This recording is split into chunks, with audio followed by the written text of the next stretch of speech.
No one in Hollywood has been imitated more than Sylvester Stallone. These are his greatest impressions. Yeah, I used to hear Sylvester Stallone sort of saying, doing a lot of swearing like that. I just had one of those days, and his mother loving came out of Buster's ass. What about you?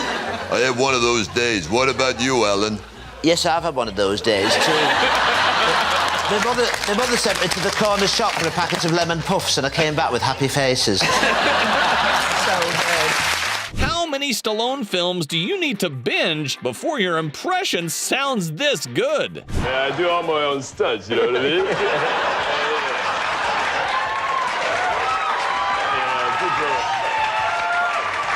People pay a lot of money to come to the theater. They want to know what I'm doing inside, you know? You do, Sylvester Stallone, don't you? Yeah, I do. I like to do Sylvester Stallone as Hamlet. Sylvester Stallone as Hamlet. To be or not to be. Whether it's noble in the mind to stuff the slings and arrows of outrageous sport, or to take a sidewinder helicopter and napalm an entire village. I could enunciate to the back row, just like Sylvester Stallone doing Hamlet. This would be a place where Stallone could do Hamlet. To be or what? Thanks. During the filming of The Expendables 3, Jason Statham's truck lost its brakes and plunged into the Black Sea. When he finally resurfaced, Sly was standing on the dock with his iPhone out. So I'm in the truck there and I slam on the brakes where I'm supposed to stop. Nothing happens. Next thing you know, I've hit two cameramen. I literally thought I'd killed them. It was like a split second later, sinking fast, straight to the bottom. Eventually I come out at the surface, and at that point, Jimmy, I look out, I said, "Where's Sly?" And he's, stood on the side of the dock there with his iPhone, like that, going, "Hey, Jason, you need a towel?" Translated, that means, "Hey, do you need a towel?" Yeah, we need a translator with him. Yeah, exactly. That's hilarious. Sylvester Stallone, he lives up we're like in a gated community, he lives over there. And he wasn't invited. The security, they had security helicopters like it was the president. Yeah. They're like, Mr. Washington, Rocky's out front, he's pacing. he's like looking in the gate. I said, should we let him in? I'm like, yeah, let Sylvester come in. Yeah. They said he was outside looking sad, like, man. Can you see Rocky? Yo, Mr. Mandela, how you doing? Mr. Mandela, how you doing? How you doing? How you doing? Yo, Adrian. It's Mandela here. It's Mandela over here. The cast of Suits is known for arguing about everything, but nothing gets more heated than the debate over who has the most accurate Stallone voice. By the way, you gotta work on your Stallone. We need a lower register. That was an incredible Stallone. I've been doing that since I was a kid. You can't touch it. There's food in your mouth. No, I saw it. There's food in your mouth. Adrian. That's disgusting. How you doing? This is Sly. I want to come down tonight. We have a few people, nothing special. And, but maybe they're late, so my buddy Hank Azaria will be coming. If he comes, just let him sit down first, Forget the iconic movie quotes. His daughter proves the real secret to a perfect Stallone impression is just aggressively demanding breakfast. Who does the best impersonation of your father? Probably Sistine. Yeah. That is, you know what? You're really smart. Come on, sis. How you doing? That's the best. How you doing? No, I don't think so. I'll have this for breakfast. I'll have my shake. I want my pancakes. Put some scrambled eggs and some jelly in them. Jelly, you go back a while. Have you ever have some steak and clam on the half shell? Good morning. He knows me. Yeah. What you want for breakfast goes. It's not that, it's an accent. It's the accent. In the 90s, Stallone's name was the ultimate punchline. This audience was already losing it before Andrew Dice Clay even finished the first sentence of his impression. Here we go. Here's Sylvester Stallone, Robert De Niro, Eric Roberts, Al Pacino, and John Travolta, if they were all going to the zoo together.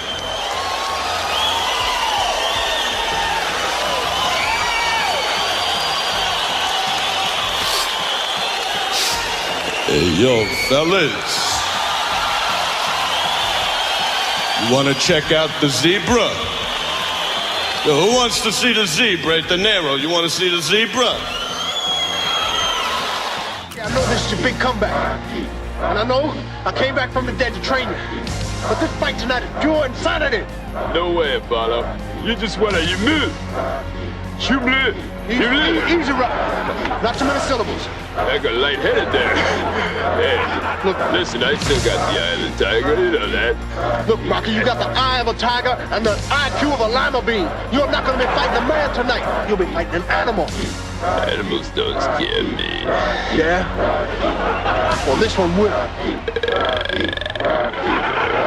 Having a famous brother doesn't guarantee a job in Hollywood. Frank Stallone was flat broke when his brother rejected him, forcing him to mock Sly with his own voice just to get his attention. And here's my brother sitting in this office that's huge, you know, acting like the big shot, right? So I walk up, I go, listen, do you think there's a chance that I could just get maybe a 15-second, just the musical part, you know, wah, wah, wah. You know, I figured the movie's so big I could, you know, pay my bills. Right. I don't think so. I said, that is very encouraging. Thank you, very encouraging. It's the Bee Gees. I said, yeah, I know it's the Bee Gees. So anything, so he goes, yeah. So he tried to humor me, go write some stuff, maybe. So Sly goes, remember those songs you wrote? Yeah, I do. You mean the ones you rejected? Yeah. Yeah, I do remember them. He goes, well, you know, now he's blowing me up, right? I said, okay. He goes, oh, listen, we're going to John's house for lunch. Bring those cassettes, but don't tell him it's you. I said, okay. So John's there, and they're sitting there at the table, and it's like a caricature. It's Rocky and Barbarino. They're talking back and forth. It's like, yeah, we got real problems. Yeah, it does. And I'm just sitting there eating. I'm now going this like, is a long story short. But here it goes. So great. And here it goes. So I'm sitting there eating like this, and Sly goes, yeah, put this on. Puts it on and starts playing my songs, like Far From Over, Never Gonna Give You Up, Moody Girl. And John's eating, he's going, wow. He's going, that's just what I'm looking for. I'm going like, I think I was eating a calamari, like the tentacle came through my sinuses or something. He goes, that's what I like. So then Sly, he goes, who is that? He goes, it's Frank. He goes, Frank? Like I'm Fredo. Frank. Yeah, of course. He goes, that Monday, they start dropping my songs in the movie, and I ended up with 11 songs in the movie. How do you compete with the biggest action star on the planet? According to Mel Gibson, you give your character something Stallone's heroes never had, a reason to be afraid. They usually had that two-dimensional kind of like Sly and Arnold used to do, like with Commando or with, you know, Sly doing, you know, you're the disease and I'm the cure, you know, where he's doing that stuff, you know. So, which was good stuff, but those guys they were kind of not vulnerable at all. So when I saw the Lethal script and I thought, well, the guy's crazy and he wants to kill himself, and he is that guy, that's way more interesting, you know, so I sort of jumped on that. From box office enemies to carving pumpkins together, it's safe to say the Stallone-Schwarzenegger rivalry has changed a lot over the years. After we do our little tete-a-tete talking, he goes, you want to carve a pumpkin? I go, You want to carve my pumpkin? I'm telling you. I know, yeah. In this next clip, Stallone explains what it actually feels like when Samuel L. Jackson walks onto your set for the first time. Because he walks in like... He's just cool. You didn't expect to see a ghost, did you? You know, it's like, you know, it's like so smooth. Yeah. And not many people can do that, can have that kind of control. Out of everyone on this list, the most accurate Stallone might belong to the last person you'd expect. Well, you don't like my house, Mick? Well, my house stinks? Yeah, that's right, it stinks. My whole life stinks. You just need proper management, you kid. You need proper management. You're gonna eat light and you're gonna crap thunder. Yeah, crap thunder, but I ain't got no locker, do I, Mick? I ain't got no locker, huh? Hey. Tommy Davidson's take on Stallone might genuinely change the way you watch Rocky from now on. You know, remember that Rocky coach? You know, classic scene, he comes into his house At night, you know, Rocky, you can be the champion. We can be rich and I won't have to play the penguin anymore. Rocky is so cool, wasn't he? All right. Yeah. I remember one time a guy put a nail in his glove and put a hole right in my cheek, Rocky. Is that right? Rocky had no dark side too, didn't he? My house stinks. Huh? My house stinks. Because Nick doesn't know where he's going with this. My house stinks, huh? All right, stink, Mick. I never asked you for no favors. You don't think I know what's going on around here? See, Stallone's problem is he's Rocky in every movie. You see, Cliffhanger, it's been 2 years since that accident, and you can't get over it. You were there! I was up in that room, not you! Denzel Washington and Sylvester Stallone happened to be neighbors. According to Denzel, that became a serious problem one evening when Nelson Mandela came over for dinner. And a guy came in and said, you know, sir, Mr. Stallone keeps walking back and forth in front of the house, like trying to hop over the fence, looking like, you know, trying to... Hey, what's going on here? What's going on here? Go, Nelson! Go Stallone, and I'm not Italian, but, you know. Why you look around my house, Mick? Why? I'm not looking out your house, Rocky. No, you look around my house. What's wrong with my house, Mick? It stinks, Mick.